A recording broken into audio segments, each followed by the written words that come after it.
Bem-vindo ao Investe no Futuro, um podcast sobre investimentos, mercados e criação de riqueza. Eu sou o Daniel Pimentel, um investidor profissional, empreendedor, cidadão do mundo e apaixonado por aprender algo novo todos os dias. Aqui vou ajudar-te a seres mais abundante, mais informado e mais feliz.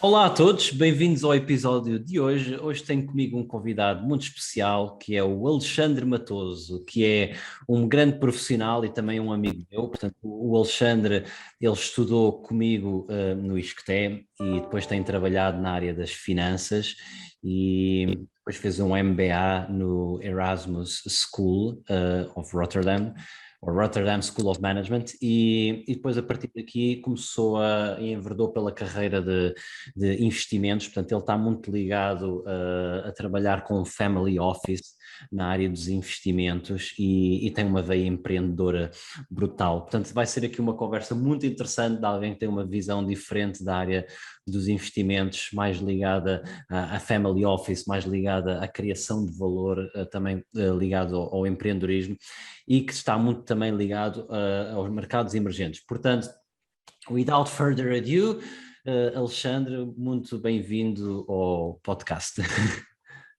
Olá, Daniel. Olá. É um prazer estar aqui. Como sabes, eu sou um dos teus maiores fãs e tenho seguido desde o início o projeto. Tem sido um prazer como ouvinte também. Muito obrigado. Então, Alex, ajuda-me aqui um pouco a reconstruir a tua história, a tua experiência, porque de certeza que ficaram aqui muitos holes, muitos buracos que eu não disse, mas pronto, basicamente tu estudaste no ISCTE. Como é que foi a tua experiência após teres saído do ISCTE? O que é que tu tiveste a fazer entre o ISCTE e o teu MBA? Sendo que o MBA foi, calculo eu, um grande ponto de viragem. Portanto, conta-nos um pouco esta tua história. Uhum. Não, efetivamente, eu saí do ISCTE e na altura para nós havia mais ou menos duas opções, que era, digamos, ir para auditoria ou consultoria ou entrar, digamos, em empresas diretamente.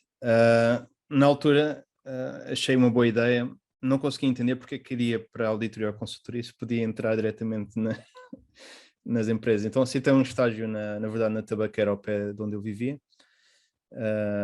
Fiz o estágio, mas rapidamente apercebi-me que não ter feito Erasmus na faculdade foi talvez uma coisa que me faltava e sempre tive curiosidade. Por isso tive a oportunidade de fazer um novo contacto. Não sei se já ouviste falar do programa. Cada ano cerca de 150 jovens são escolhidos pelo Ministério da Economia e vão estagiar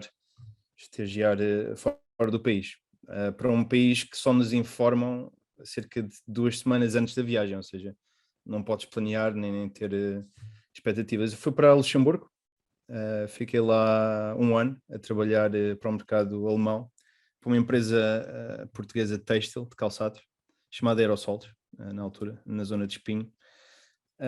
Pronto, depois desta experiência internacional voltei para Portugal, trabalhei como sabes, sempre na área financeira, como controller. Eventualmente tive a oportunidade de sair outra vez e vim para a Holanda. Já estou cá há 10 anos. Nos entretantos, apercebi-me também que é importante fazer às vezes uma paragem na tua carreira e aproveitar para estudar porque acabas por entrar num ciclo em que acabas por ser recrutado para o que fizeste antes e acabas por replicar um ciclo que sequer ao início não era bem aquilo que tu querias, não é? E cheguei ao MBA foi com esse sentido de pensar um bocado na vida e no percurso de carreira, que acho que tenho a impressão que também te aconteceu o mesmo e por aqui continuo, em Roterdão. Então, e Alex, uma coisa que tu realmente eu não falei, mas é que tu és realmente um empreendedor muito nato, está-te no sangue, ou seja, ainda há pouco me estavas a dizer que todos os meses tens assim um talk show na área do cinema e pronto, isso só por si indica logo que tu és uma pessoa que vai muito para além desta área financeira e dos investimentos e estás envolvido em coisas muito diferentes, seja realmente este teu gosto pelo cinema, como estás envolvido também em alguns projetos de empreendedorismo, sei que tens um restaurante e estás envolvido também na Câmara do Comércio portanto, conta-nos um pouco de onde vem toda esta veia do empreendedorismo e que sementes é que tens plantado ao longo da tua vida neste campo. Hum.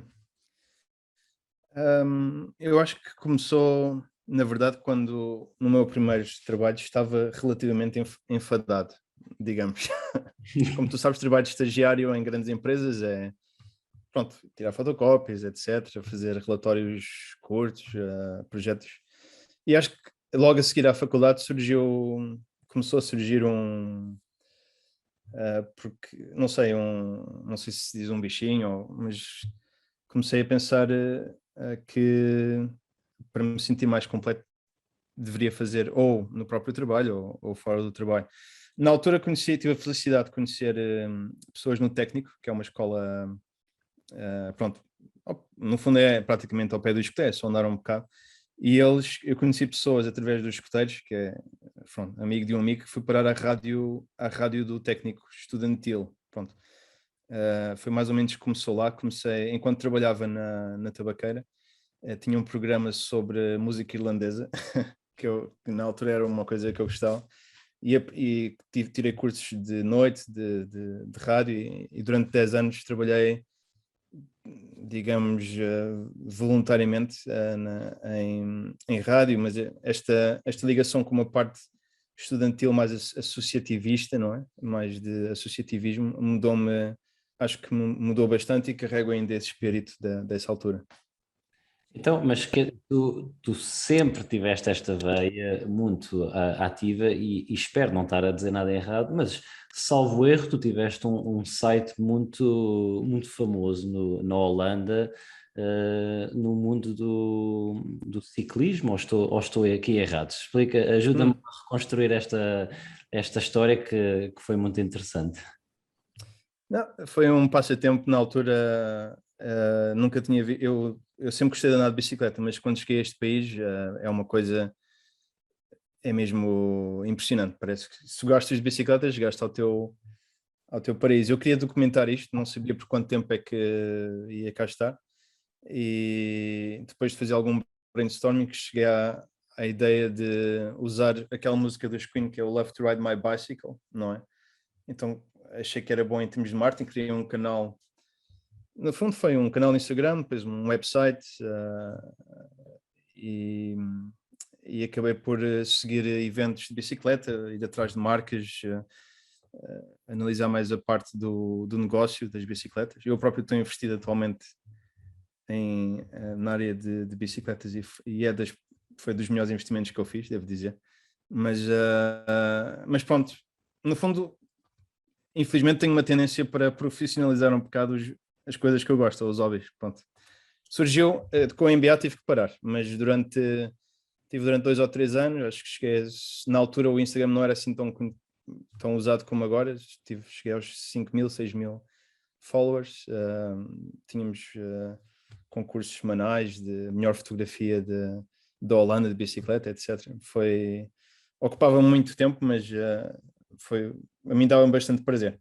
E tinha, claro, certificações para entrar nas competições, não é? Ou seja, não tinha que pagar a entrada e já conhecia algumas das pessoas. É.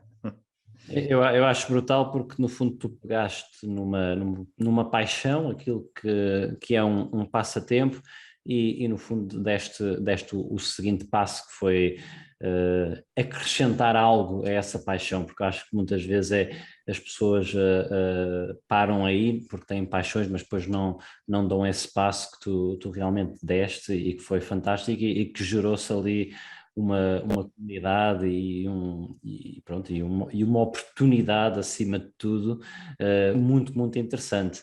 E agora já não estás envolvido com isso, estavas tu a explicar, certo? Portanto, entretanto, evoluíste para o MBA e abraçaste outros projetos. Sim, não continua ativo o canal, não continua ativo, continua aberto o canal. Eu, na verdade, sempre estou à procura de alguém que queira pegar não ativamente, mas procuro sempre uma continuação dos projetos. Se eu quiser posso começar amanhã, mas não sei, eu estar sempre ocupado no máximo com 3 coisas fora do trabalho e foi um bocado das regras que eu tive que pôr ao longo dos tempos para também manter alguma qualidade no que estou a fazer, não é? Claro. E depois, tu, entretanto, estiveste também envolvido noutras ventures, noutras áreas do empreendedorismo, portanto, tu estás envolvido num restaurante. Como foi como foi e como está a ser esta experiência de alguém que, portanto, no fundo tem a sua vida profissional, mas é também acionista e tem outros investimentos, neste caso que tens um restaurante, como é que está a ser esta história? Que lições é que estás a tirar? Uhum. Não, como sabes, eu trabalho, digamos, metade do meu tempo com Moçambique e na altura, no fundo foi a mulher de um amigo meu que queria reabrir um restaurante, ou seja, reabrir não, queria no fundo montá-lo num centro comercial. Ela tinha em casa dela, queria ir para um centro comercial. E eu achei na altura que era uma boa ideia, já que eu estava a trabalhar digamos, em startups em Moçambique, eu próprio ver se conseguia fazer melhor ou entender os processos e fazer por mim, usando, claro, outro network, não é? E a ver, então, foi uma espécie de, eu diria sandbox, já não sei bem a tradução para português de sandbox, mas foi para mim, uma experiência de como também automatizar um negócio sem tu estares presente. Pronto, é uma coisa muito falada em investidores. Eu tentei usar tecnologia, tinha acesso à caixa em 24 hours, ou seja, podia aceder quando eu quisesse à caixa, havia câmaras, fazia relatórios, tinha um software de, digamos, operações lá no restaurante, podia calcular margens, podíamos fazer já isto tudo. Infelizmente veio o Covid, mas foi uma ótima experiência que ainda esperamos voltar a pô-lo numa loja ou num centro comercial, talvez para o ano, mas para mim foi mais ajudou-me muito no meu próprio trabalho, digamos, a perceber. Tornou-te melhor profissional. Sem dúvida, sim. Eu sinceramente aconselho a toda a gente, se puder ter um protótipo ou se puder, se a própria pessoa puder, digamos, sujar as mãos e fazer um bocado do dia a dia e tentar montar um negócio por si, percebe logo a pensar, a pensar como um empreendedor e também a comunicar, a falar com os empreendedores, não é? E pronto, para mim foi mais ou menos isso, porque eu calculei as margens, eram más. O restaurante é um negócio terrível em termos de margens, dá muito trabalho também à equipa, não é das 9 às 5, tem muito mais preparação, mas para mim foi mais também pela experiência pessoal, fizemos não sei quantas promoções, chegámos a ser o único restaurante em Maputo que fechava uma sexta-feira às 6 da manhã, porque no fundo as pessoas iam lá parar. Por isso para nós para todos os sócios, continua a ser uma marca ativa. Estamos agora em marketplaces, não é? Vendemos pela internet e esperamos para o próximo ano abrir uma loja física outra vez. Sim. Fantástico, muito interessante. Portanto, quer dizer, tu estás envolvido na Câmara do Comércio, estás envolvido nesta associação de cinema, estás envolvido com este investimento nesta área da restauração, estás envolvido também com esse teu projeto na área do ciclismo. Aquilo que eu te queria perguntar é, muitas pessoas por vezes têm ideias ou estão no café e têm uma ideia e aquilo que é fantástico é que tu realmente tens a ideia, mas depois dás o próximo passo. Que recomendação é que tens a dar às pessoas ou que lição é que tens a dar às pessoas, que recomendação pronto, porque tu fazes o mais difícil, não é? Porque eu acho que muitas vezes as pessoas têm as ideias, mas depois não dão esse passo. E tu que passaste por esse processo várias vezes, que recomendação é que podes dar aqui aos ouvintes? Eu na verdade, eu desde muito pequeno que sempre quis fazer muitos projetos e passei talvez demasiado tempo a pensar e se, não é? E se fizesse isto, fizesse aquilo, mas realmente não fiz, e também quando és adolescente, quer dizer, não, nem tens a estrutura, digamos, mental para fazer as coisas normalmente. Não, acho que ao longo dos anos aprendi que mais vale dar o primeiro passo, tentar fazer o melhor que podemos, e mesmo se errar, aprendemos e seguir em frente, mas diria que acho que o mais importante é talvez dar o primeiro passo. E recentemente eu antes fazia muitas coisas, projetos a solo, por exemplo, aquele programa de rádio era a solo, fazia tudo desde edição de som ao script das entrevistas, etc. Mas acho que depois reunires também de pessoas que têm o mesmo, digamos, um espírito parecido ao teu, ou motivações parecidas ao teu, e aprender uns com os outros, acho que também se ganha muito nisso. Por isso, não, em termos de conselhos, diria mesmo talvez escolher um dos projetos em mão que a pessoa quer e simplesmente fazer acontecer. Se a pessoa não souber, chamar um amigo ou um conhecido e experimentar. Muitas vezes não dá para fazer os projetos, não é? Por isso é preciso escolher, mas eu diria arrancar se houver 2 ou 3 fatores que conseguimos controlar, digamos, diria arrancar com força, sim.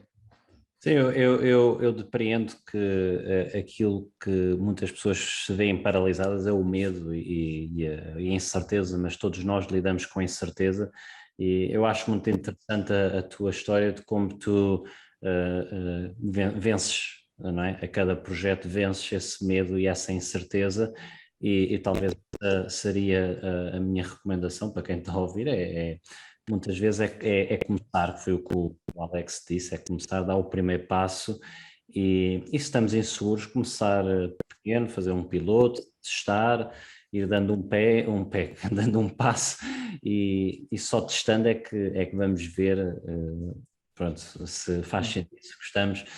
Mas agora também vou contar aqui uma história engraçada. O Alex realmente é uma pessoa de gostos muito alargados e para além dos que falámos, o Alex também teve uma carreira, se calhar um pouco curta, mas teve uma carreira na área da esgrima que eu estou sempre a brincar com ele porque acho isso muito único e singular e interessante. E já agora conta-nos aqui um pouco essa tua experiência mais a nível desportiva e pronto, e como é que foi, o que é que aprendeste e que lições é que tiraste dessa experiência que eu acho muito interessante. Uhum. Não, eu comecei no basquete, no Estoril Praia. Enfim, eu não sou a pessoa mais alta deste mundo e também não tinha muita estrutura para 5 para 5, então foi sempre um desporto que me deixou, embora eu gostasse muito e treinasse, não é? Muito, deixou-me sempre aquela veia competitiva, porque era mesmo complicado eu contra homens de 2 metros estar ali a jogar. Depois descobri a esgrima na minha rua, tive muita sorte que o falecido mestre Eugênio Roque, que foi professor da Federação de Esgrima Portuguesa, digamos, é uma estrela por si no mundo da esgrima até internacional. A esgrima artística era das pessoas mais influentes e tive a sorte de...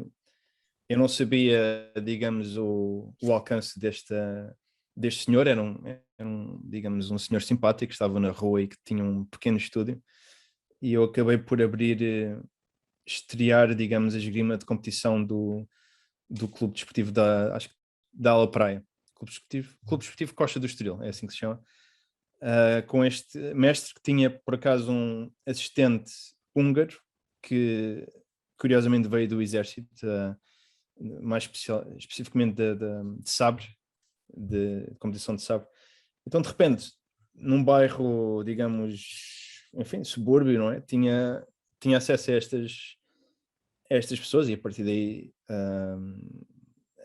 entrei muito tarde no desporto, entrei com 21 anos, 22, mas e levei muito na cabeça, mas durante 10 anos acho que tentei competir o máximo que conseguia, enquanto trabalhava também, por isso foi complicado, mas em Luxemburgo treinava com a equipa júnior luxemburguesa, tive a sorte de eles terem um centro de treino ao pé do meu trabalho e acho que é um grande desporto e gostava de ver mais praticantes em Portugal e aqui na Holanda também, que não existem assim muitos. Mas da esgrima tirei muito, tirei desde a preparação, a disciplina, digamos, a camaradagem, principalmente o estar em combate, não é? Como mentalmente como a pessoa se deve, digamos, posicionar e em termos de estratégia também estudar o adversário. É um jogo muito mental que felizmente espero também voltar a competir aqui entre nós, porque a esgrima é um desporto, não sei outros esportes, mas a esgrima tem campeonatos mesmo internacionais até aos teus 70 anos, se quiseres. Lindo. Está, é. Eu adoro esta tua história porque e a razão pela qual eu também fiz agora esta questão é porque realmente é uma história que demonstra como ser capaz de identificar nichos e paixões e acho que é isso que tu fizeste de uma forma muito interessante e eu acho isso muito bonito porque epá, é um nicho, não é? A esgrima é uma arte e tu encontraste aí esse nicho e abraçaste essa paixão e isto só demonstra que, e competiste, que eu acho que esse acaba por ser uma das coisas muito interessantes na história. Tenho dois caps para a Seleção Nacional de Florete, por isso, Sim, lindo, lindo. claro que não. É lindo e acima de tudo demonstra realmente isto que eu estou a dizer, que é encontrar uma paixão, encontrar um nicho onde somos bons e depois abraçar, fazer os passos necessários e pronto, isto também para fazer as pessoas que estão a ouvir pensarem que pronto, nós podemos encontrar a nossa posição de diferenciação nos nichos e esta história acaba por ser muito interessante. Mas agora eu entrei aqui numa digression e tivemos aqui um pouco a falar do empreendedorismo e esta tua veia muito interessante, mas agora voltemos um pouco aqui à tua história, porque portanto, tu estavas-nos a contar que trabalhaste na área financeira e depois então, a dada altura, fizeste um MBA. Portanto, eu gostava de te perguntar como foi esta experiência do MBA. Tu também foste uma pessoa que estiveste muito envolvido na parte, pronto, em toda a parte associativa à volta do MBA, estiveste muito envolvido nas associações de estudantes, do clube, no clube de investimentos, depois já explicarás melhor, mas acima de tudo a história aquilo que eu gostava de perguntar é, tu vens de uma área financeira, mas sendo de uma área financeira, o salto para o mundo dos investimentos acaba por ser um salto grande, porque há todo um conjunto de skills e que tiveste que aprender. Portanto, conta-nos um pouco como foi esta tua experiência no MBA, esta tua experiência associativa e como é que o MBA também te ajudou a fazer portanto, a tua mudança de carreira para esta carreira de investidor que fazes hoje. Uhum. Outros MBAs, eu sei muito bem o MBA aqui de Roterdão e só posso aconselhar. O MBA de Roterdão, eles dão-te 6 meses de teoria muito, muito forte e, digamos, complicado. Eles fazem, digamos, um crunching, propósito, metem, digamos, um temporizador e tens que estudar aquela matéria toda. Depois, os outros 6 meses dão-te um bocado mais espaços, não é? Ou seja, sais daquela máquina de compressão, dão-te um bocado mais espaços, escolhes os teus electives, ou seja, as disciplinas que queres seguir. Eu escolhi mais a área financeira de private equity, pronto, que era algo que eu queria. E também dão-te a oportunidade de fazer estágios, estás envolvido nas associações de estudantes que existem no campus. Por isso, podemos dizer que eu tentei aproveitar ao máximo. Fui, na verdade, digamos, tesoureiro da Associação de Estudantes toda, do MBA, ou seja, fazia parte da board. Tinha um budget de mais ou menos 30 mil euros que fizemos não sei quantos eventos e que deu para desenvolver muita parte de vendas, não é? Ou seja, eu sempre trabalhei um bocado no back office, mas o MBA deu para desenvolver aqueles skills, ir atrás de sponsors, de de parceiros para os eventos, etc. Depois fiz projetos em áreas que gostava, trabalhei em 2 microcervejarias aqui na Holanda. Na altura não existia em Portugal, existia uma ou duas, era a Corvo, acho eu, em Lisboa, e não havia muito mais. Por isso trabalhei na, digamos, optimização dos preços, numa delas, de portfólio, que eles estavam a perder dinheiro, e a outra era mesmo a optimização da logística. Nos entretantos, descobri a sociedade de investimentos muito antiga, chamada B&R Burs, que está aberta a todos os alumni da Rotterdam School of Management, e eles juntam-se, uma coisa que eu sempre quis encontrar em Portugal, não encontrei na altura, mas juntam-se grupos de 25 pessoas, cada um mete mais ou menos uns 200 euros e competem uns com os outros em termos de quem é que consegue, num ano, ter o maior retorno do seu portfólio. Pronto. E cada grupo está organizado como está. Eu fundei, juntamente com outras pessoas, o grupo dos MBAs e já existe há cerca de 6 anos. O nosso melhor lugar foi terceiro, em 45 pequenos grupos. E pronto, isto tudo ajudou-me, no fundo, a ganhar network, que acho que é uma das partes mais importantes, e também a repensar que nós não somos o nosso passado profissional, muitas vezes, mas podemos também ter uma escolha ativa no nosso futuro, que era algo que me estava a faltar. Realmente, entrei para investimentos porque encontrei mais uma vez um nicho. Eu especializei-me em logística na Samsung e na Prologis, que é uma empresa também que é digamos, os landlords do IKEA. Trabalhei na parte de digamos, crédito externo desta empresa. E encontrei um family office em Roterdão, especializado em logística e com, digamos, 70% do tempo em Moçambique, onde precisam de português. Por isso foi uma oportunidade que eu tomei, que caso contrário, não sei se estaria neste momento a trabalhar, porque é uma área difícil de entrar aqui em Roterdão. Eu depois posso explicar melhor, mas existem muitos family offices especializados, ou então as grandes empresas, que é preciso fazer os summer camps, summer associates, summer camps, e depois seguir aquele processo todo. Por isso encontrei aqui uma entrada que tenho aproveitado e continuo.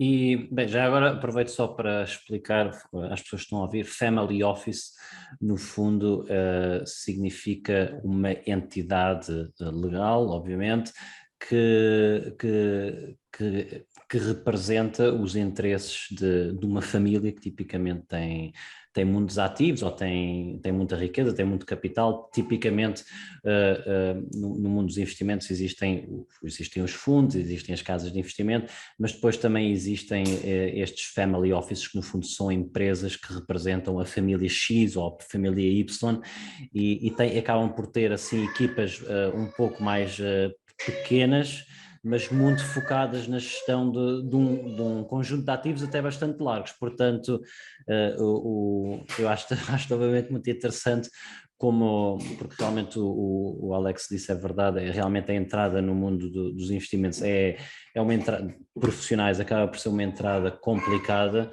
e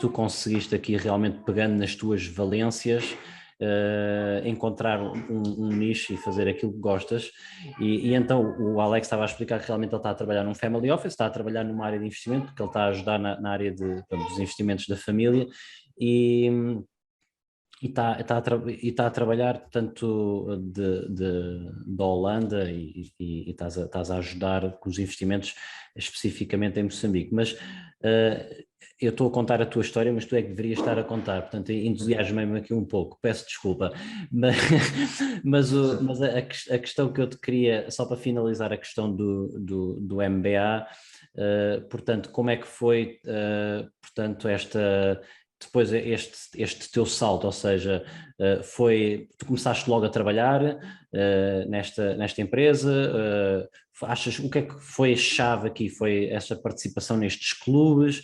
Portanto, houve realmente, o MBA acabou por ser transformational nesta tua viragem. O que é que acabou por ser chave aqui? Eu desde que acabei o MBA, devo dizer que não mandei, já tive 2 trabalhos e não mandei um currículo sequer. É muito à base de network, ou seja, acho que para quem está a pensar fazer um MBA, diria que o importante é, será que a pessoa quer ficar naquele país? Porque a rede de influências do MBA estica-se até um certo ponto, pronto, pode ser mundial, mas normalmente é naquele país e foi mesmo por referência, porque alguém ouviu dizer que eu tinha laços com Moçambique, o que é um bocado raro aqui na Holanda, e fui chamado para conhecer digamos, a líder atual do Family Office, que tivemos uma entrevista, 2 ou 3, e acabei por entrar. Aqui foi mesmo network, Sim. foi... Acaba por ser realmente uma dica muito importante, a importância de não ser umas letras num papel, não ser um número num Excel, de não ser tipo um e-mail numa lista e ser alguém, ter uma cara e realmente o que tu estás a contar é isso, é o networking, é falar com as pessoas, é contar a tua história, explicar-lhes a tua paixão, e acaba por ser um pouco esta experiência, esta atividade que te levou a colocar em contacto com esta Family Office.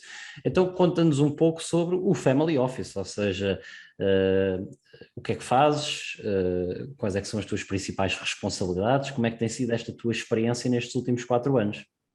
Uhum.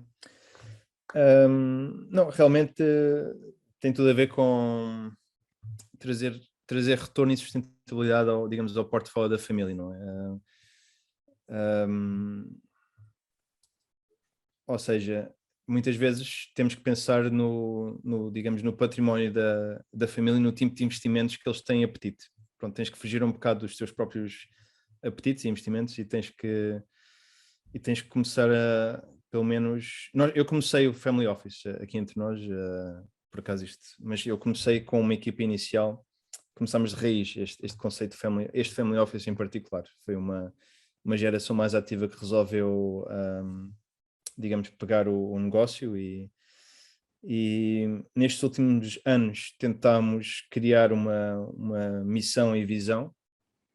Já encontramos, digamos, o chamado ethos, não é?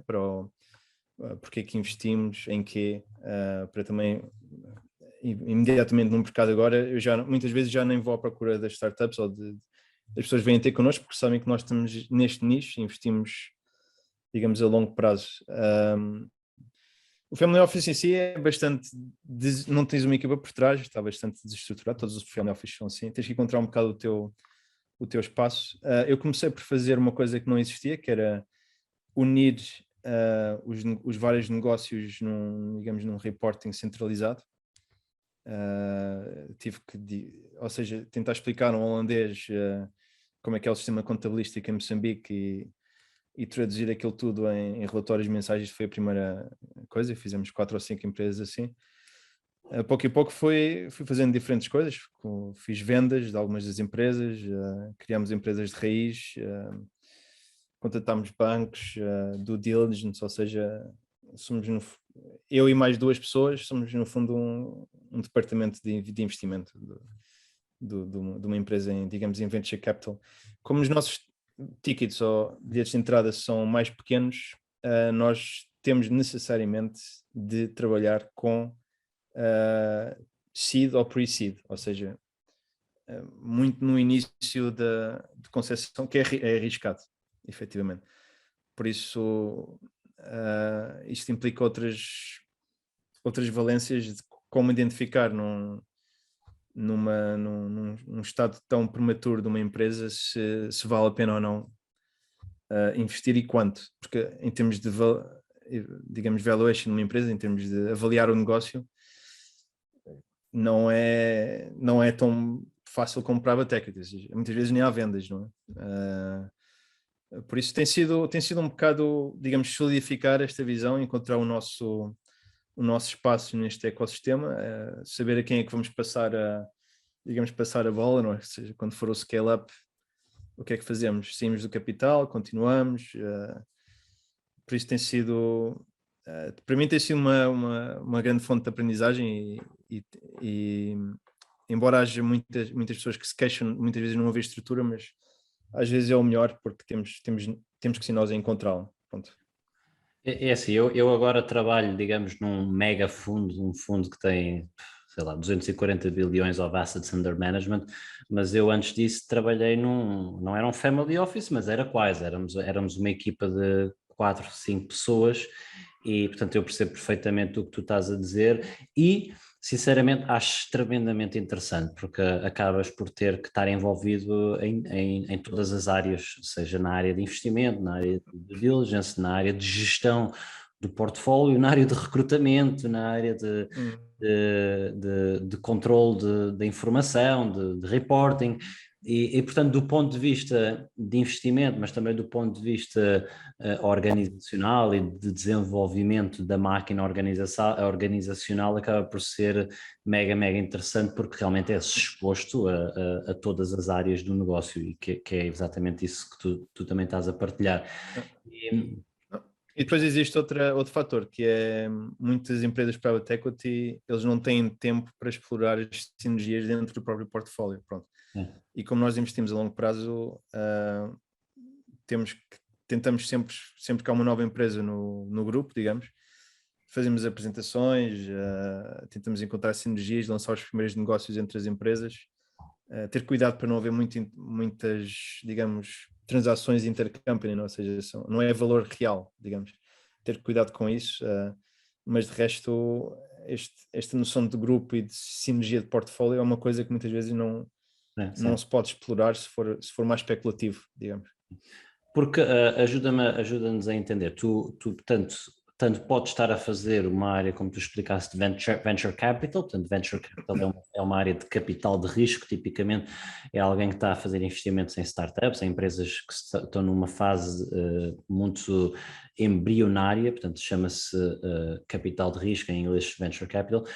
Tu fazes isso, como também podes estar a fazer a gestão de um investimento mais maturo, que já está no portfólio. Portanto, como é que é um pouco gerir estas duas realidades? Nós tentamos dar espaço digamos, empower, desculpa, o meu inglês às vezes falha, mas empoderar será? Acho que é. Sim, sim, sim. O gestor, porque há dois tipos de family office. Não estás a perguntar à melhor pessoa, porque eu também, Ok. também estou muito estrangeirado, mas sim, Ah, claro, sim. não, há dois tipos de.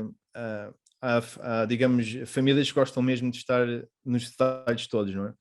Mas nós aprendemos com o tempo que isso também acaba por quebrar a criatividade e, digamos, o próprio interesse digamos, dos gestores do grupo. Pronto, então, normalmente temos participações minoritárias e tentamos trazer, e somos investidores estratégicos, ou seja, trazemos um grupo de empresas connosco, um grupo de contatos, um grupo de redes, um grupo de investidores que trazemos. Como é que gerimos isso? É mais infelizmente é mais por emergência, não é? Se notamos que, por exemplo, uma empresa está a fazer o scale-up, mas operacionalmente já não consegue cobrir as vendas, não é? Ou seja, isto é um semáforo vermelho, ou seja, imediatamente tentamos, não sei, formar a equipa, arranjar um CRM system, automatizar as vendas, Uhum. enfim, tentamos encontrar soluções. Por isso eu diria que somos mais desbloqueadores de crescimento Sim. do que, do que outra coisa. Uhum. Como funciona o processo de investimento portanto, numa nova empresa, numa nova venture, o que seja? Como é que é o vosso processo de tomada de decisão, digamos assim? Hum. No fundo, o que é curioso, a nossa, digamos, gestora, não é? Ela reporta ao resto da família. Por isso, em termos de board, temos que prestar resultados à família, uh, ou seja, à família em si. Nós fazemos o processo todo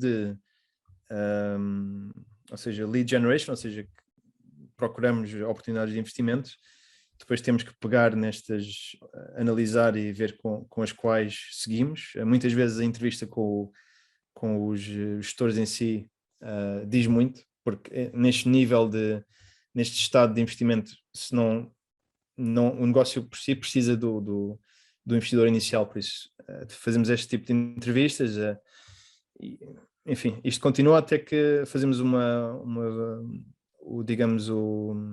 valuation mais séria do negócio, ou seja, uma valorização mais séria do negócio.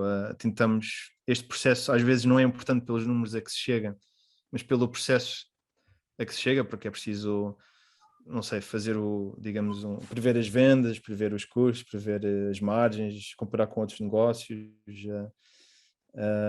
Depois disto, tentamos ver se há um interesse inicial da família. Se houver, passamos para due diligence mais a sério, ou seja, muitas vezes temos que fazer o outsource, por exemplo, due diligence financeiro ou legal. Temos que fazer isto tudo. Eventualmente chegamos à parte final em que estamos na mesa com os empreendedores e estamos a negociar o bilhete de entrada e quanto é que isso equivale em ações ou etc. Por isso este é mais ou menos o processo todo, mas temos que ir sentindo o pulso à família, porque se fazermos este processo todo com uma jovem empresa e no final não participamos por razões que nem conseguimos explicar, é muito complicado, porque acaba por ser um meio pequeno das startups e dos aceleradores. Claro, claro. E tu estás muito envolvido em Moçambique, certo? Portanto, passas muito do teu tempo nesta área dos investimentos em Moçambique. Portanto, a questão que eu gostava de fazer, como tem sido esta tua experiência em mercados emergentes, como foi a tua experiência de alguém que trabalhou no Luxemburgo, Holanda, UK e agora está a trabalhar em Moçambique? Eu comecei do zero, comecei praticamente do zero, e eu descobri que muito cedo que o que faltava era conhecimento do mercado, pronto. E o país em si não é tão fácil como trabalhar na Europa, porque na Europa tu vais à internet e consegues informação sobre empresas, sobre negócios, sobre indústria.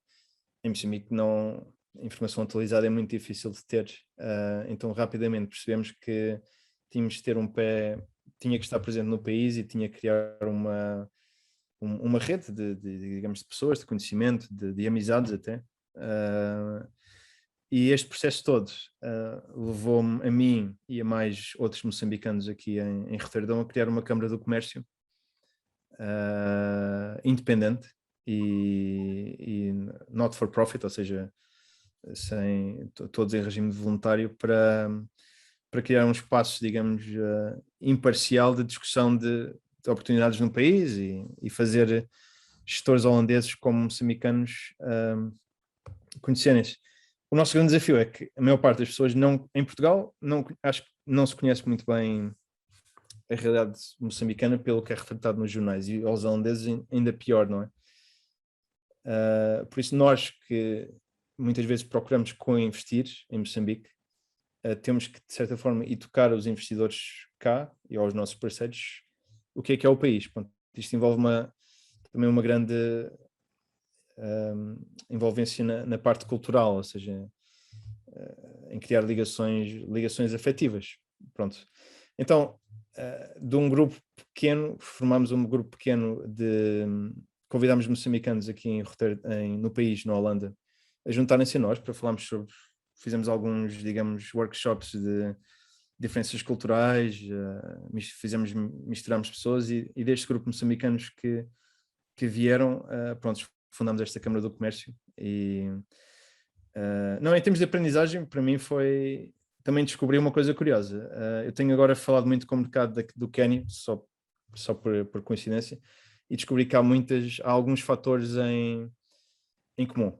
Pronto, eu posso dizer alguns se quiseres, mas há vários fatores em comum não, por exemplo, a dependência com a China, a dependência dos investimentos chineses, a relação com os investidores chineses, digamos, a pouca industrialização que um país tem, o que implica que seja tudo à base de, infelizmente, matérias-primas ou não transformadas, coisas não transformadas em trace do país. Enfim, posso continuar, mas é uma realidade bastante diferente de como dizias, de um Luxemburgo, uma Espanha. Aquilo que eu acho que deve ser muito interessante, tendo eu próprio vivido vários meses na Holanda, é que realmente o holandês em si é uma pessoa muito organizada, portanto, a forma como gera o tempo, a forma como gera a informação, a forma como é super by the book a tomar decisões muito quantitativas, muito informado. E eu acho que deve ser muito interessante estar a gerir um family office onde tu tens esse aspecto cultural e depois estás, não é, também a fazer muito trabalho também nos mercados emergentes. Acho que isso deve-te colocar portanto, alguns desafios que devem ser muito interessantes no teu day-to-day job. Não, eu acho que fazer negócio, e eu devo dizer que quando trabalhava em finanças, etc., é tudo bastante frio e numérico, mas fui aprendendo que é preciso criar alguma, digamos, afeição, relações pessoais, é preciso construir confiança, não é? Enfim, eu já conheço a equipa, já temos os nossos parceiros.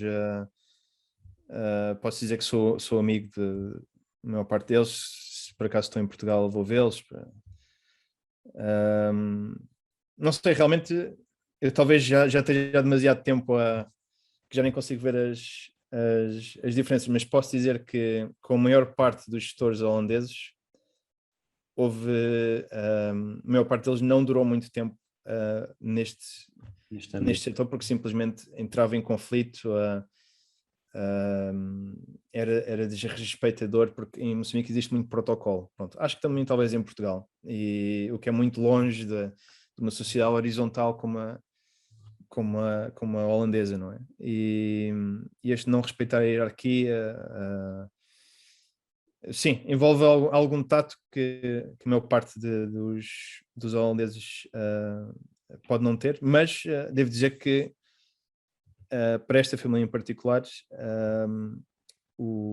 tem sido uma viagem muito, digamos, até posso dizer lucrativa. O trabalho que eles fizeram no Porto da Beira, acho que é algo, acho que é realmente espetacular. O que eles fizeram ao longo dos últimos 20 anos no Porto da Beira é um dos portos mais ativos em East África, não é? E a autonomia que eles dão, uma equipa maioritariamente moçambicana, acho realmente impressionante. Pronto. E às vezes acho que esta mentalidade e esta adaptação não vi existir muito em Portugal na altura, quando vivia em Portugal. E digamos, esta mentalidade de arriscar, acho que é algo que me mantém, ou pelo menos mantém-me alinhado com o escritório em si. Muito, muito interessante, Alex. Só para finalizar, eu queria te ter perguntado, portanto, tu na tua carreira agora de investidor no Family Office, tu muitas vezes tens que fazer, como explicaste, avaliações, fazer a tua análise do investimento, preparar uma memo para ajudar na tomada de decisão e gostava de perceber um pouco como é que a tua experiência no clube de estudantes te ajudou a formar ou não os skills para fazer este trabalho, ou seja, tu sentes que foi maioritariamente através da tua experiência letiva, académica, que chegaste lá, ou sentes que esta experiência que desenvolveste também nesta associação, neste clube, acabou por te ajudar muito e abrir muito, portanto, o conhecimento para o que virias a fazer no futuro? Uhum. Não, eu sempre gostei ou seja, isto tudo surgiu porque eu trabalhei numa empresa que está listed, ou seja, está no mercado, que é a Prologis, e eu trabalhava na parte financeira, mas com muita exposição ao movimento da ação e etc. Isto foi tudo que começou. Eu cheguei à conclusão que estava tudo relacionado e que podia usar esta experiência toda em contabilidade e finanças para para abordar o mercado. Eu tenho alguma sorte, porque existem duas escolas, como tu sabes, que é, digamos, a análise técnica, que é, digamos, as forças motrizes por trás de um stock, digamos, e análise fundamental. E com a minha formação em contabilidade e finanças, tive muita sorte que eu facilmente ou rapidamente entrei no conceito de discounted cash flow. Isto tudo era simplesmente pegar num tópico que eu sabia e construir a partir daí. Eu neste clube de investidores, eu tento sempre criar sinergias com as coisas que eu faço, não é? Eu analisava stocks e como é que tu fazias a valuation, como é que sabias que um stock ou que uma empresa estava, digamos, estou a usar muito inglês, undervalued, não é? Como é que é isso em subvalorizada? Valor. Então, eu na altura já, durante os próprios estudos, porque o estudo no MBA é à base de casos, eu já fazia, em certas disciplinas que eu escolhi de valuation, fazia discounted cash flow, fazia análise por, como é que se diz? Pronto, há várias formas mais fáceis de fazer a avaliação. Então, com esses exercícios que eu tinha que fazer, acabei por trazer isto também para o Family Office, digamos, em contato com outros profissionais de private equity e discutir como saber o valor de uma empresa, não é? Que é mais uma arte que uma ciência, já agora, não é? Porque uma arte é uma conjunção de várias ciências, resumidamente, Claro. é o que é. Então usei muito, até posso dizer que a primeira valuation que fiz na empresa, usei um case study que fiz numa aula, pronto, usei o template, mas a partir daí descobri que o melhor é mesmo fazer de raiz, pronto, para realmente fazer as perguntas certas. Então isto realmente agora traz-me para o próximo ponto da discussão, que eu gostava de perceber como é que tu, Alex Matoso, geres o teu portfólio pessoal, não é? Portanto, tu realmente tens esta experiência profissional e do foro pessoal, que tipo de investidor é que tu és? És ativo, és passivo, és conservador, és agressivo? Explica-nos um pouco como é que tu geres a tua portfólio pessoal. Eu acho que eu comecei a investir há 7 anos, talvez, 8 anos, e em Portugal não havia essa cultura de. Não sei se agora há, mas não havia uma cultura de investir e ter um stock era uma coisa, digamos, estrangeira. Não era extraterrestre, não é? Não existia. Eu sempre tive. Eras realmente olhado como alguém, pronto, com alguma estranheza. O que é que ele está aqui, o que é que essa pessoa está a fazer? É verdade. Eu até acho que a nossa formação, estamos ambos no ISCTE, acho que, não sei, na altura pareceu-me, eu não consegui digerir tão bem, não sei, faltou talvez uma parte mais prática, digamos, e se tu fosses o investidor, digamos, o gestor do teu próprio portfólio, o que é que farias? Eu não me lembro de ter tido uma disciplina assim ou algo aproximado, mas isto tem a ver com a educação financeira também das pessoas em geral. Não, como sabes, eu fiz esgrima e em esgrima são combates de 3 minutos e meio e ao início eu fiz como toda a gente, comecei a fazer,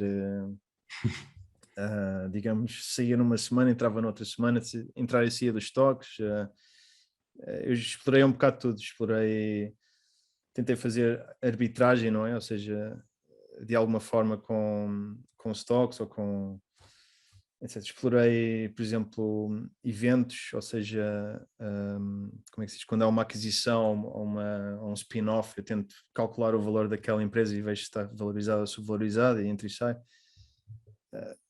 Eventualmente uma pessoa, tu vais-te tocando, eu fui-me reunindo de propósito também com este grupo de investidores e fui-me educando mais e agora tenho mais ou menos uma forma standardizada de investir. Eu tive que mudar a minha mentalidade, já não é a curto prazo, é a longo prazo. E isto é muito difícil para quem tem menos de 30 anos, não é? É quase impossível. Não é? Ainda por mais a cryptocurrency, eles quase que a forma como está organizado alguns websites, eles quase te obrigam a fazer day trading, não é? Ou seja, Mas a mentalidade... Acho que acaba por ser um pouco a crítica que se faz ao Robinhood, é que está quase gamified, não é? Tipo quase um jogo que te leva, portanto eu concordo realmente com essa crítica, sim. Não, porque temos que ver que infelizmente é no interesse destas trading platforms, né? Destas plataformas para fazer o trading, que haja compras e vendas, não é? Porque eles ganham a margem, por isso eles vão... É preciso ter algum cuidado, pronto, tu entras num... Eu uso uma que é chamada de Giro, pronto, mas tu entras numa e és logo chamado com os sinais todos e estás aqui e estás ali. Eles querem que tu faças coisas, não é? E cada vez mais é isso. Mas no fundo, e como eu também tenho visto nos seus programas que também falas no mesmo, educar a longo prazo é muito difícil. E o mais difícil é não fazer nada, sinceramente. E é isso que eu tenho tentado fazer. Eu tenho uma regra que é... Eu gosto muito de segui muito um investidor chamado... Eu tenho aqui o nome dele porque o apelido é difícil. Seth Klarman. Não sei se já ouviste falar. Seth Klarman, ele escreveu um livro muito Um famoso. livro que é muito difícil de encontrar, chamado Margin of Safety. Que é caríssimo, ele realmente usou ali os conceitos de economia, de escassez, não, mas ele é realmente um investidor. Eu por acaso consegui o PDF do livro, porque pronto, as pessoas passam, mas o livro em si custa uns $7.000 para ter um exemplar. Mas ele tem uma regra que eu por acaso também uso, que é, tem a impressão que está na Tora, ele ajudou, mas ele tem uma regra engraçada que por acaso ele aplica muito nos seus... Normalmente convém teres 30% ou mais em cash, outros 30% em bens mais, digamos, o risco mais elevado, por exemplo, de stocks ou ETFs, ou etc. E os outros 30% normalmente seria em assets mais fixos. E depois podemos discutir isso se quiseres. Esse conceito tem vindo a mudar ao longo dos anos e também na minha educação. Mas pronto, eu normalmente estou dividido em 3, controlo a exposição de cada um destes 3. Se o estoque vai demasiado, se tenho muitas exposições em estoque, normalmente saio. Eu sei que é errado, mas felizmente como eu poupo todos os meses um bocado, pronto, e meto uma porcentagem no portfólio, a posição de cash também continua a subir, por isso se o estoque subir também não existe não me estou sempre a cortar em termos de upside, sim. Mas mantenho uma posição forte em cash, que me deu muito jeito na verdade, se não tenho erro, o ano passado, com aquela descida gigante em março, acho eu. Foi ontem, ou seja, eu e as pessoas com quem eu, enfim, costumo ter este grupo de investidores, etc. Foi saldos, foi uma autêntica festa, não é? Para quem... Então espera lá que tu realmente, pá, estás aqui a dizer muita coisa muito gira. Portanto, tu realmente, usando aqui uma analogia e um pouco em tom de brincadeira, mas tu começaste no dark side, em que tu começas ali um pouco a fazer, não é aquelas técnicas não é day trading, mas quase estás ali a usar um pouco a análise técnica, depois evoluíste começaste a fazer algo que já é mais do foro dos hedge funds, em que começas a tentar arranjar arbitrage e event strategies, que são estratégias relativamente complexas e é preciso fazer uma análise bem aprofundada para ver se há ali uma deslocação. No fundo, o que o Alex está a dizer é que há um evento que acontece e depois a pessoa rapidamente tem que fazer ali uma avaliação se aquele evento gerou alguma deslocação de mercado em que o valor não esteja totalmente refletido. Às vezes o que acontece é anunciado uma merger, ou é anunciado um spin-off, portanto, e depois tu podes realmente fazer a tua avaliação e ver se há ali uma oportunidade. O que é que isto tem? É que realmente isto é complicadíssimo, isto acaba por ser hedge funds muito especializados, pá, que têm malta que está ali a bater papel, tecla, para identificar estas oportunidades e realmente... para mim não é nada óbvio e depois tens sempre o mercado vai reconhecer ou não, e depois realmente evoluíste aqui ou deste um salto aqui mais para pronto, para o outro lado e tens abraçado agora, parece-me, uma postura muito mais fundamental também, pelo menos em função de se segues como um exemplo, o Seth Klarman, portanto é uma pessoa que ele fala muito da margin of safety, não é? Portanto, no fundo, epá, eu diria que acaba por ser uma evolução do que o Warren Buffett também já ensina, e então, tanto agora tens mais esta postura, e eu estava a achar muito interessante a forma como divides então o teu portfólio. Portanto, estavas a explicar que tens uma posição em cash, à volta de um terço, tens uma posição em stocks e uma posição em ativos reais. Portanto, deixa-me só te perguntar, portanto, dentro de cada uma delas, o que é que tu fazes especificamente? Ou seja, cash, calculo que seja cash, simplesmente tens o dinheiro na conta, on a trading account. O que é que fazes com as outras duas, com os outros dois buckets? O que é que tipicamente fazes? Ou seja, estás a fazer, tu gostas de fazer stock picking e vais identificar a tua empresa? Se sim, como é que o fazes? Ou se é mais ETFs? E depois, em termos de ativos reais, como é que tu abordas esse bucket, Uhum. digamos assim? Sim. Não, eu realmente faço stock picking, mas é mais por também capricho. Claro que está mais ou menos provado que nós não conseguimos vencer o mercado, mas para mim é uma forma também de manter informado, de estar atualizado, ou seja, mas sim, na parte do stock, eu só uso ETFs em dois casos.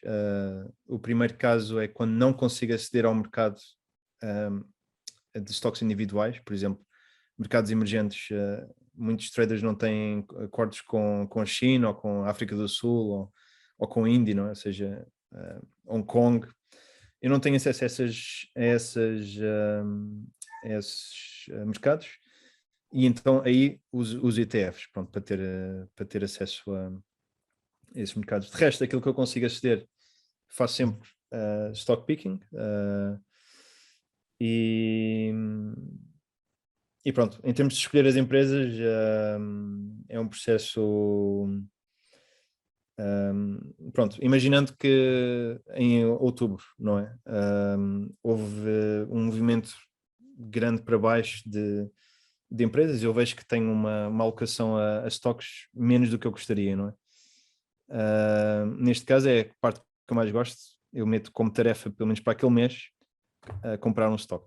Pronto, então eu como também trabalho e estou envolvido em investimento, eu tenho digamos, um ficheiro à parte, onde vou escrevendo empresas que acho interessantes, e que muitas vezes vou mesmo investigando, até por razões profissionais, não profissionais, mas por interesse ou por ser uma indústria nova, e volto sempre a essa lista, aprofundo e vejo se quero ou não estar nesta empresa nos próximos 2, 3, 4 anos, depende da oportunidade e do setor, sim. Mas tento diversificar, não é? Tento não estar todo em IT ou no mercado americano ou em euros, digamos, ou em dólares.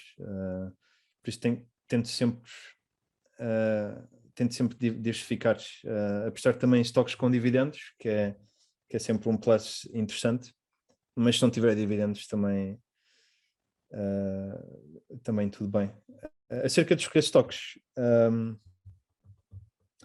eu eu assusto-me bastante com youtubers, no geral, desculpa, Daniel, mas pelo seguinte, se eles estão a propor stocks, e pronto, está mais ou menos provado que o nosso free will não existe, ou seja, nós somos o resultado de influências do exterior muitas vezes, e estes youtubers muitas vezes, investidores como os mais conhecidos, eles próprios já estão investidos, não é? Por isso é do interesse deles que haja barulho em redor destes estoques.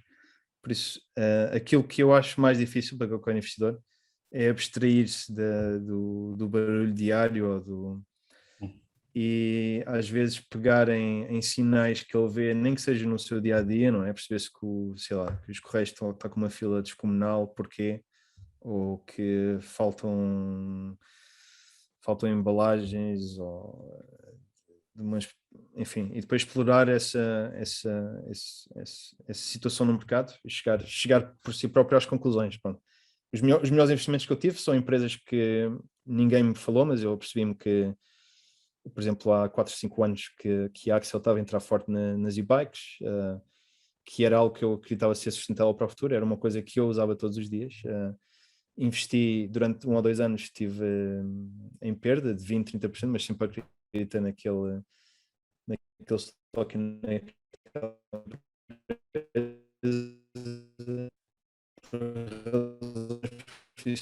conhecia a marca empresa e realmente estou com 70, 80% de que eu investiguei, que eu mantive, apesar de tudo, e ainda o mantenho. E veio confirmar que muitas vezes a tua investigação pessoal e o mais imparcial possível é que, claro que toda a gente faz erros, mas acho que isso é o mais importante, a pessoa tentar pensar por si. Claro, claro. Eu acho que realmente o que o Alex diz é muito, muito, muito importante. É realmente nós termos a capacidade de nos abstrair da quantidade de informação que somos bombardeados e especialmente nas redes sociais e no YouTube. Vocês têm que escolher realmente também a informação que vocês consomem, porque realmente há muita informação a ser colocada. E como o Alex diz, realmente muitas vezes quando há assim recomendações de investimento é preciso ter alguma cautela, porque é preciso perceber que do outro lado há alguém interessado. No contexto atual, aquilo que para mim é tudo completamente óbvio é que a maior parte das recomendações de investimento que se ouve aí acabam por ser muito recomendações de empresas que estão com muito hype, empresas que estão na moda, ou empresas que precisam de crescer 40% ao ano para justificar os valores das ações e para justificar o preço. Porquê? Porque acabam por ser as empresas sexy, as empresas que é sexy falar, que é agir, faz isto, mas depois aquilo que eu tenho sempre muita dificuldade é que realmente para conseguir justificar aquele hype é preciso acreditar em assumptions muito duras de concretizar, e esse é um trabalho que vocês têm que fazer, é um trabalho de destilar o que vem na vossa direção. Eu pessoalmente gosto de ouvir, mas destilo imenso, que é um pouco isto que o Alexandre está-nos aqui a contar. Eu queria te perguntar uma ou duas perguntas, portanto, aqui do ponto de vista das ações. Portanto, tu explicaste um pouco o teu processo, ou seja, tu, fruto também do teu trabalho, das tuas leituras, das conversas que tens, eu não sei o que, vais criando uma watch list, digamos assim, de empresas que suscitaram o teu interesse, e depois, quando tens mais tempo, fazes uma análise. Portanto, a minha questão é a tua análise, de uma forma muito resumida, como é que tu a estruturarias, só aqui para ajudar um pouco os ouvintes? Que tipo o que é que tu fazes? É uma análise estratégica, é uma análise financeira? Explica-nos só muito brevemente o que é que constitui a tua análise. Sim. Não, eu antes fazia mesmo o discount cash flow para cada empresa, mas isso demorava muito tempo e muitas vezes chegava a valores que era tudo fruto da minha própria imaginação. Não, o que eu vejo sempre, e eu sei que cada pessoa tem a sua forma de ver, eu vejo sempre o múltiplo, o price earnings ratio, não é? Ou seja, só para ter uma ideia de como é que está em relação às outras empresas. Analiso sempre os relatórios anuais, para ver mais ou menos onde é que a liderança quer ir.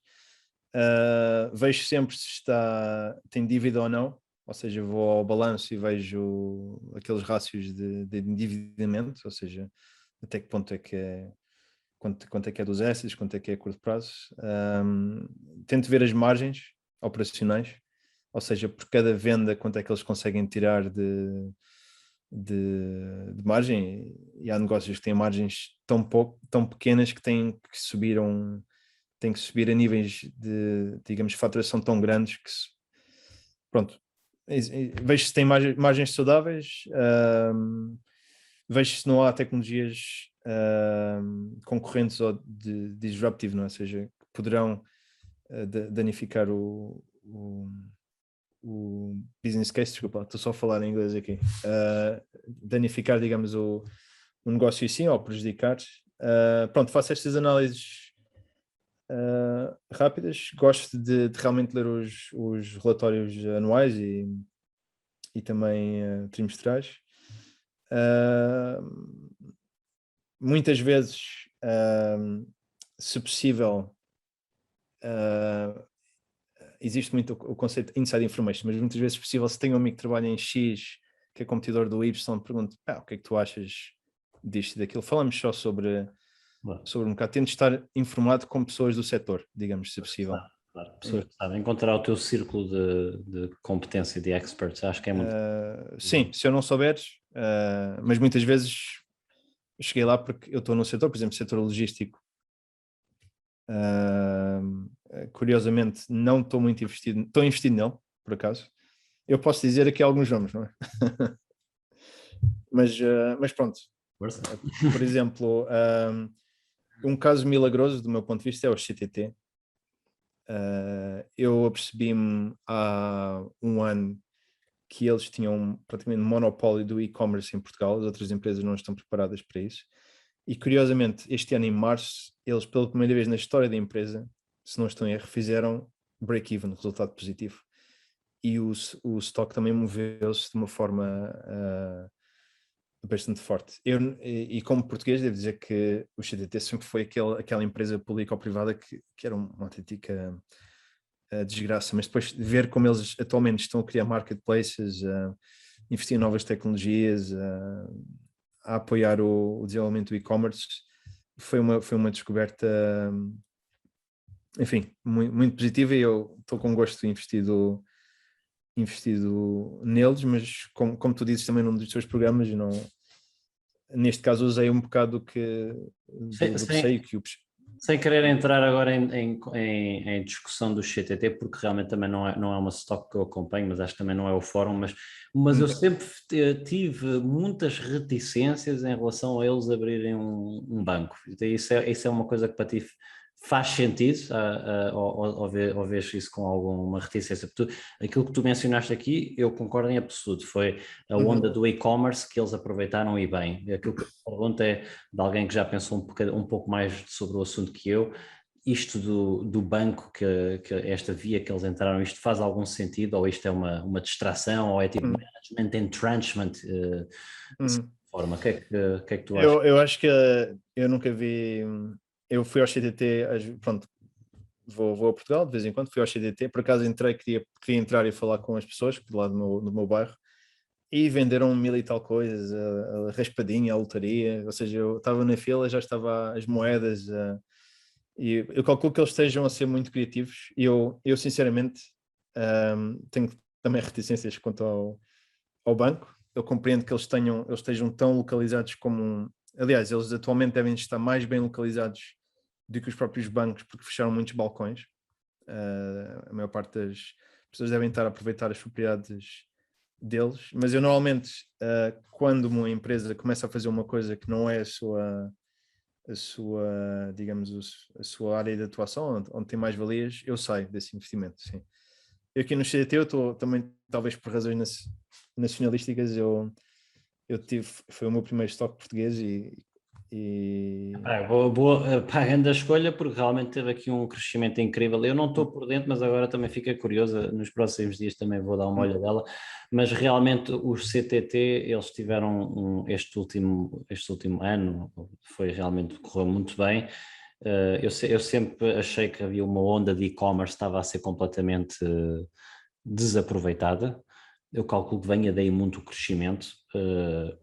Sempre tive reticências em relação à parte do banco. É uma questão interessante. Sim. Mas pronto, o GDT foi um exemplo. Falando sobre stocks, existe só um stock que eu entro porque eu gosto muito do gestor de fundo. Ele chama-se Terry Smith. É um inglês que também veio da área financeira, tal como eu. Tenho o livro dele por acaso. e é o único, digamos, fundo em que eu estou investido, porque acredito na filosofia dele, de investir e da equipa. Mas também temos esta sorte, podemos investir em stocks ou em fundos que... Isto é um fundo que eles estão, está publicly traded, presumo. Exatamente, sim, no UK. Claro. Eles têm um fundo com a perspectiva deles dedicado aos mercados emergentes. Eu não tenho acesso a este mercado, por isso entrei e deixo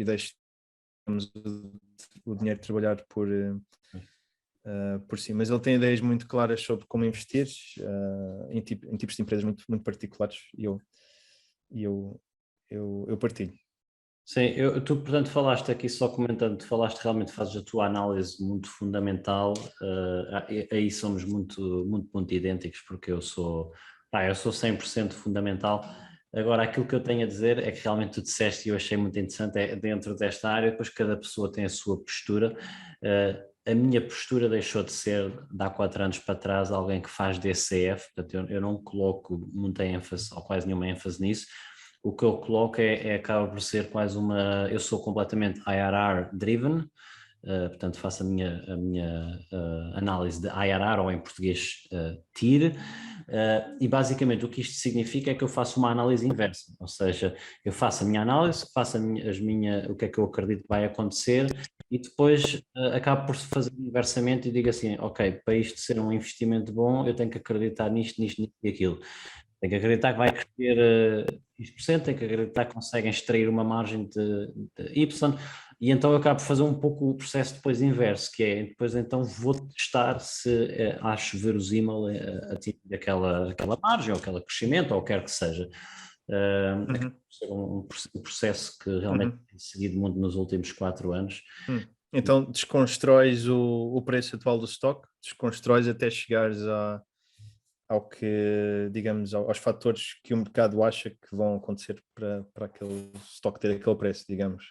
Faço a minha análise, portanto, inversa, ou seja, eu digo assim, eu daqui a 5 anos, eu penso sempre em prazos de 5 anos, eu daqui a 5 anos quero ter um retorno para este tipo de ativo, portanto, imaginando que é uma empresa de growth com um grande risco, quer que seja, se calhar vou querer mais, se calhar vou querer 20% ao ano.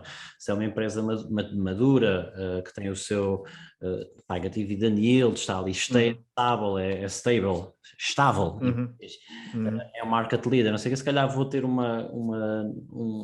um retorno, ou espero um retorno menor, porque o risco é menor. Portanto, eu faço essa visão, é qualitativo. Depois, o que eu digo, o que eu faço é dizer assim, ou seja, se eu daqui a 5 anos quero ter esse retorno, ok? Então, o que é que a empresa tem de executar para chegar lá daqui a 5 anos? E depois vejo o que é que o modelo está-me a dizer, não é? O modelo está-me a dizer que eles precisam ter este crescimento, ou precisam ter esta margem, e então depois vou testar essas assumptions. Portanto, é assim, não acaba por ser uma DCF feita ao contrário, não é? Porque a DCF, o que se faz na DCF é realmente tu projetas os teus cash flows e depois valor atualizado, sim. comparas esse valor com o preço da ação, não é? Portanto, isto é o conceito básico de... Mas é uma coisa que eu também já não faço com muita frequência em termos privados, pronto. Ou seja, na minha parte privada, porque se tu mudas 1% na taxa de desconto da DCF, o valor explora aqui ali, ou seja, e estás dependente de 1 ou 2%, torna a coisa muito, muito difícil de prever, sim. Mas eu também faço muito, eu olho para a competição da empresa, porque eu acho que ajuda muito a avaliar, não ver a empresa isolada, mas vê-la num grupo de empresas, por exemplo, investe Nokia ou Ericsson, não é? Claro. E pensar nisso, porque o teu dinheiro no fundo pode ir parar para um dos vários concorrentes, e se estás a fazer stock picking tens que escolher aquilo que tu achas melhor, ou então compravas um ETF na indústria, não é? Por isso... Então, portanto, a última área do teu portfólio, tu falaste em ativos reais, portanto, ativos reais pode significar imobiliário, áreas diferentes, portanto, o que é que significa para ti e como é que tu abordas esta área do teu portfólio? Não, a minha mudou muito. Esta foi a parte que mais mudou nestes últimos anos. Primeiro era o clássico 60-40 de 60 de bonds, não é? Há uns 5 anos atrás. Tem vindo a mudar muito. Eu também tenho vindo a falar com várias pessoas sobre isso. Eu já não, eu devo estar para aí uns 20% em bonds, ainda invisto em bonds, mais corporate, para isso uso um ETF, porque não tenho conhecimentos para escolher corporate, ou seja, são coisas muito específicas. Também tenho algumas obrigações de países, Holanda, acho que também tenho Portugal, ou seja, eu sei que isto não se deve, porque existe a taxa de inflação, mas eu gosto, há uma coisa que muitas vezes as pessoas não contam, que é os juros sobre juros, pronto, e apesar de a taxa de inflação estar menor, o crescimento o reinvestir desses ganhos das ações tem, por si traz muitas vezes mais resultado que a própria subida ou descida da inflação, pronto. Mas pronto, tem 20% em bonds, depois o resto acabei por mudar a minha filosofia e aposto invisto em commodities, porque commodities são mais cíclicas, às vezes anticíclicas, não é? Depende uma grande parte, já nem considero isso stocks, ou seja, empresas de mining ou empresas de, sei lá, natural gas ou LNG, acabo por e não tenho qualquer problema em vender se está muito caro, pronto. E agora, o que é que são commodities? Commodities hoje em dia são os chamados produtos indiferenciados, não é? Mas, por exemplo, microchips, não é? Do meu ponto de vista, e pode ser considerado commodity, tem que sair do portfólio como stock, e é simplesmente um produto indiferenciado. E isto existem outros, por isso a própria noção de commodities alargou-se ao longo dos anos.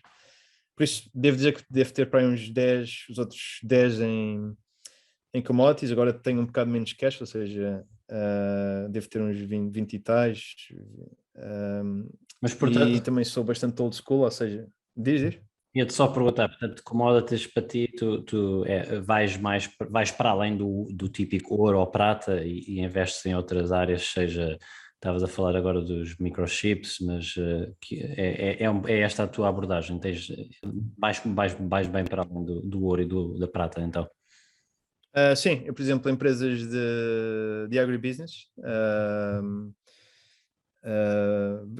puro agribusiness, eles têm grande transformação, bastante, sim. Ouro, prata. Ouro tem um caso curioso.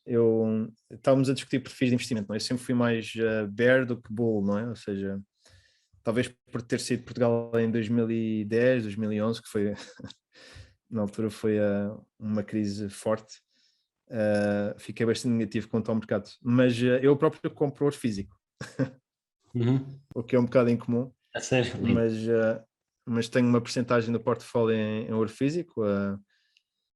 Não tenho ETFs em ouro, prefiro tê-lo na mão. Mas isto implica também ter segurança adicional, etc. Enfim, longa história nesse caso. Mas também invisto em cryptocurrency. O meu perfil mudou muito. Antes era mais especulativo, agora tornou-se, curiosamente, um asset na parte mais fixa, curiosamente. E isto foi um longo processo de mudança. Tem corrido bem porque também a cryptocurrency cresceu muito nos últimos meses, ou ano.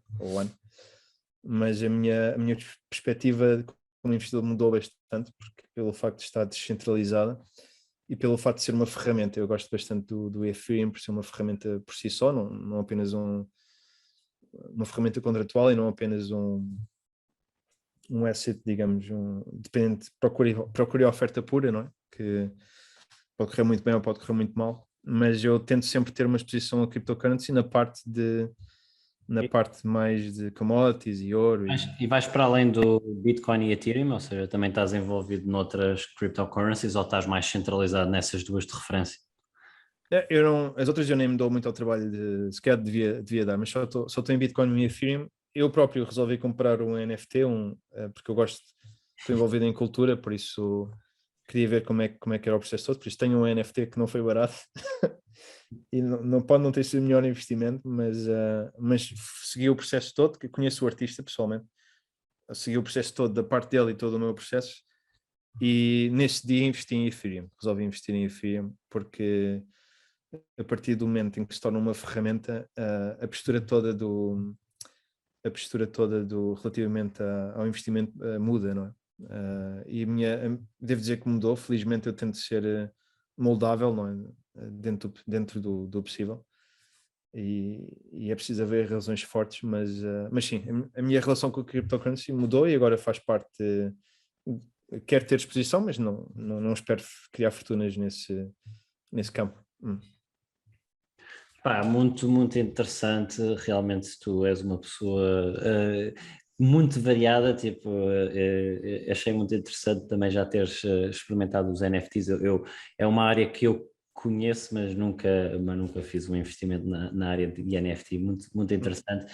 E, bem, não poderemos ficar aqui o resto do dia a falar, porque temos ambos commitments, mas eu não queria deixar só de perguntar algumas recomendações mais a nível, perguntas tipicamente pessoais que eu faço sempre, mas tens alguma recomendação a nível de livros? Portanto, tu já mencionaste realmente o Margin of Safety do Steph Klarman. Tens mais alguma referência que tenhas lido, que tenhas gostado especialmente ultimamente?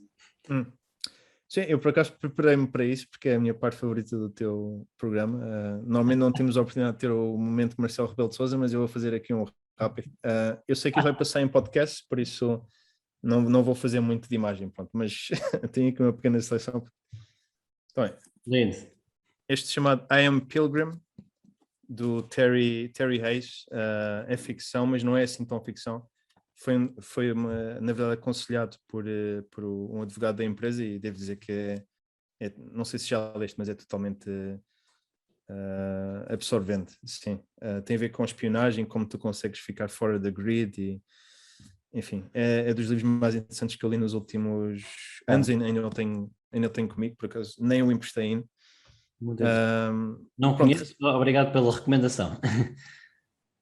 assim, rapidamente, como nós os dois, pronto, fizemos desporto, eu tenho 2 livros que eu gostava de mostrar. Eu gosto, por causa do ciclismo, aqui na Holanda acabei por conhecer muito, e há aqui um livro de mentalidade chamado Racing Through the Dark, do David Miller, que foi acho que um dos primeiros ciclistas britânicos a conseguir vencer uma etapa do Tour de France, se não estou em erro. E acho que é um livro que me tem vindo a acompanhar muito, e pronto, se conseguires pegar nisto, Racing Through the Dark, The Fall and Rise of David Miller, acho que é uma recomendação muito boa. Eu por acaso adoro livros deste foro de desporto, mas não de desporto, mas assim, em cima de tudo são livros de ultrapassar, como é que se diz em português? De de ultrapassar realmente sim. as limitações da pessoa se conseguir. Uhum.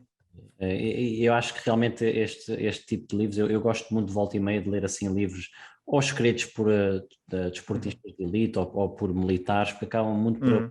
por abordar esta Sim. parte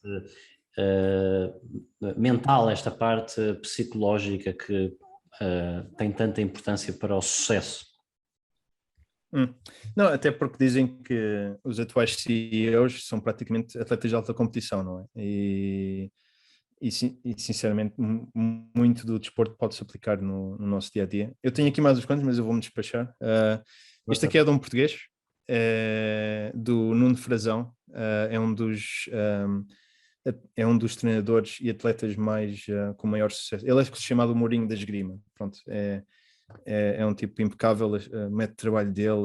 E ele aqui diz Histórias do meu diário, do Nuno Frazão. Ele lançou o livro o ano passado, e recomendo, porque é desporto de alta competição, num desporto que somos muito pequenos, e como é que eles conseguiram ter resultados. São campeões nacionais há 8 anos seguidos. É uma coisa louca, por isso eu aconselho. Em termos de desporto, acho que é tudo. Deixa eu ver aqui rapidamente. É tudo, pronto. Em termos de aquilo que estamos a falar, de networking, deixa eu ver aqui. Tem estes dois aqui. Já deves conhecer este aqui? How to Make Friends And Influence and People. Influence People. É bastante, pronto, é um clássico, mas É muito bom. vale sempre a pena rever. Depois este aqui marcou-me bastante. É só fazer uma chega. Realmente este livro de influenciar, este especificamente eu não conheço. Também vou adicionar à minha lista, mas eu gosto muito dos livros do Robert Cialdini de influência. São espetaculares. Eu acho que é obrigatório qualquer pessoa na área profissional ler, porque vai ensinar muito a nível de socializar, de arranjar, cooperar, de arranjar acordos mútuos, e eu acho que este livro deve bater muito nestes tópicos, e é um tema muito interessante também. Obrigado, também por adicionar à minha wishlist. Never Eat Alone,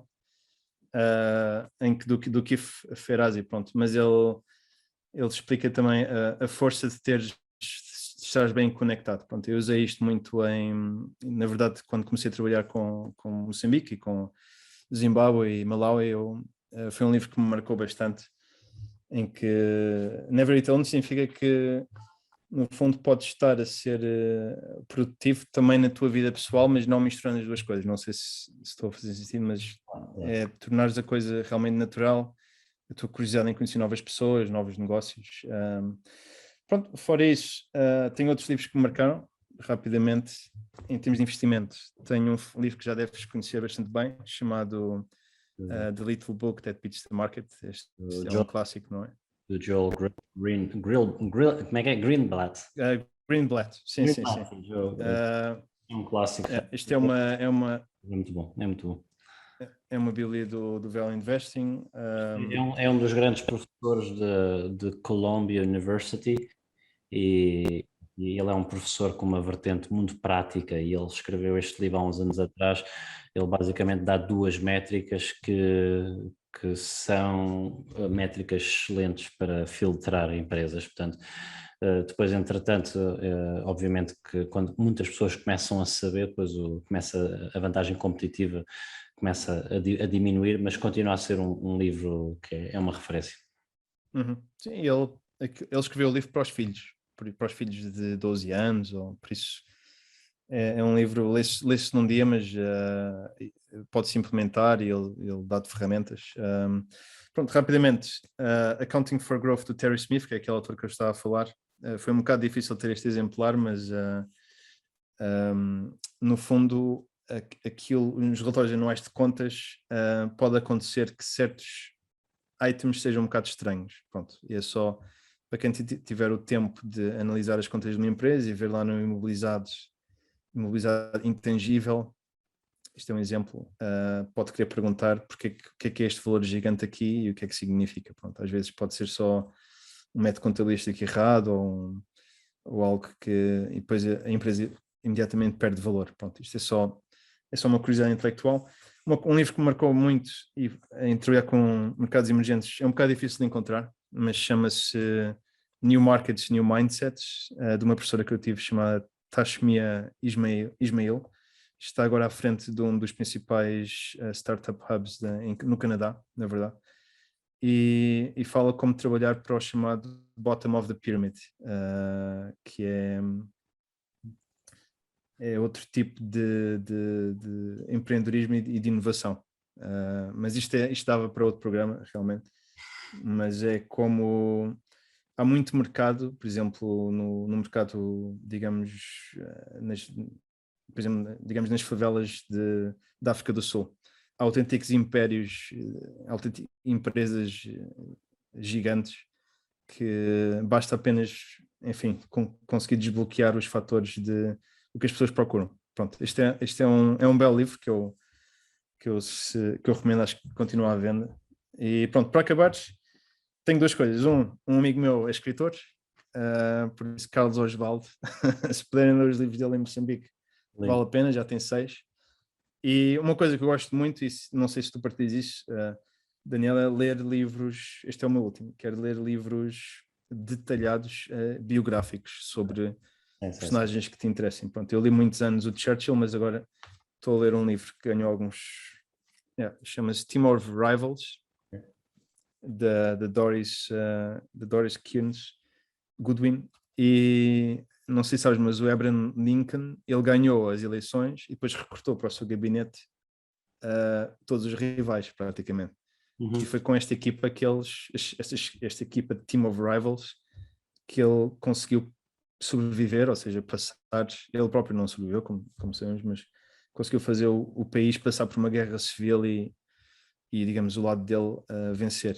E isto conta a história quase diária, detalhada com cartas, etc., de como é que ele geriu estes egos na equipa dele, e acho que isto estares acompanhado de momentos históricos como este, acho para mim, pronto, acho incrível, e felizmente há no mundo anglo-saxónico, não é? Fazem-se biografias bastante detalhadas e profissionais que acho que vale a pena ler. É realmente é brutal, tu levaste mesmo a sério esta parte do podcast, obrigado, porque realmente introduziste aqui sugestões do foro fictício, do foro biográfico, do foro de finanças e investimentos, do foro de estratégia, pá, realmente ficou aqui uma lista muito, muito, muito boa. Obrigada. Portanto, eu queria te perguntar, no meio disto tudo, o que é que fazes com os teus tempos livres? Ainda como é que consegues encontrar tempos livres e o que é que fazes nos teus tempos livres? Sábado é o dia que eu guardo para não fazer nada relativamente a projetos. Pronto, eu sei que é um bocado, mas tive que pôr esta regra porque senão as coisas acabavam por se acumular. Por isso tento ter um dia da semana em que não estou muito envolvido em projetos ou em chamadas ou em... Pronto, essa é uma das regras que eu tento manter, porque senão o resto da semana nem tenho força mínica Claro. para prosseguir. Depois, uma coisa que o Covid trouxe e que foi um fator positivo, eu pela primeira vez consigo atualmente fazer desporto 5 dias por semana, coisa que nunca antes conseguia, Fantástico. mas com o Covid e com descobrir uns vídeos na internet de YouTube, gosto muito de chama-se Caroline Girvan, mas ela tem umas coisas de CrossFit e de HIIT training, etc., com pesos que, pela primeira vez, e foi uma coisa positiva do Covid, consigo fazer hoje em dia 5 dias por semana pelo menos 1 hora nesses 5 dias, faço desporto, e foi uma coisa bastante transformativa ter conseguido incluir isso no meu dia a dia. Pronto. Então, estas duas coisas é o que mantém um bocado são, e eu tento praticar. Uh, Pronto, faz parte da minha rotina, digamos. Olha, e agora para finalizar, eu gosto sempre de fazer uma pergunta mais esotérica, que é do ponto de nós somos seres de luz nesta constante evolução, portanto, o que é que tu fazes para ser uma melhor pessoa, seja a nível espiritual, físico ou mental? Efetivamente, tu já mencionaste agora algumas do ponto de vista físico, mas pronto, o que é que tu fazes neste caminho de constante evolução enquanto ser humano? Eu aprendi que acho que se tens alguma paixão ou algo que gostas de fazer, convém mesmo explorar. Pronto, porque é onde, de qualquer das formas, vais ter mais, já tens uma vantagem aí do que as outras pessoas não têm, pronto. E onde tens mais sentido de realização. Por isso, para isso, eu tento, pelo menos um dos projetos que eu faço, ser uma área que eu gosto, mas não é necessariamente por razões profissionais, pronto. Foi por isso que entrei na área de cinema, sou um dos fundadores do Shortcuts Maputo, onde promovemos a exposição, digamos, promovemos novos criadores de cinema no país, quem está a criar a primeira curta-metragem, quem está a ser a primeira vez que vai ser ator, pronto, trazemos esses projetos e falamos com as pessoas, fazemos eventos públicos, por isso é uma coisa que felizmente me tem ajudado bastante também como pessoa, e a sair um bocado da minha área normal, por isso eu acho que talvez quando faz as coisas com paixão, isso também reflete-se nas outras pessoas, e é uma coisa que pronto, é uma das coisas que eu tento praticar, é essa luz que estás a falar, tentar direcioná-la e fazê-la, pronto, brilhar, no sentido literal da palavra. Muito, muito, muito interessante. Pá, realmente isto, Alex, só tenho aqui a dizer muito, muito obrigado porque foste tremendamente generoso com o teu tempo e realmente a conversar contigo é espetacular porque os temas são como as uvas, vão surgindo uns a seguir aos outros e aquilo que é realmente fantástico é que tu tens só me veio a palavra em inglês, mas é depthness, portanto, profundidade nos teus temas, nas opiniões, sempre com muito, muito, muito para se aprender, portanto, um episódio um pouco mais longo, mas todo ele muito, muito rico, portanto, Alexandre, muito, muito obrigado pelo teu tempo, pela tua generosidade e até ao próximo episódio. Não, obrigado, Daniel, e vou seguir os teus episódios. Continuo a seguir e vou seguir porque tem sido fantástico e acho que é um projeto que acho que faltava a Portugal e parabéns mais uma vez por também tirares o tempo e iniciativa para fazer isto acontecer. Muito obrigado, Alexandre, e aos meus ouvintes, até ao próximo episódio. Obrigado por me teres ouvido. Se gostaste do episódio de hoje, subscreve, deixa a tua review e partilha-o para que este podcast possa chegar a cada vez mais pessoas. E claro, acompanha-me no Instagram, @dani.pimentel, e envia-me uma mensagem a contar o que achaste. Para saberes mais sobre mim e encontrares informação adicional de cada episódio, visita o meu website www.danielpimentel.pt. Atenção! Todas as opiniões expressas por mim e pelos meus convidados são apenas por efeitos educacionais, não são recomendações de investimento e não reconhecem as tuas condições financeiras específicas.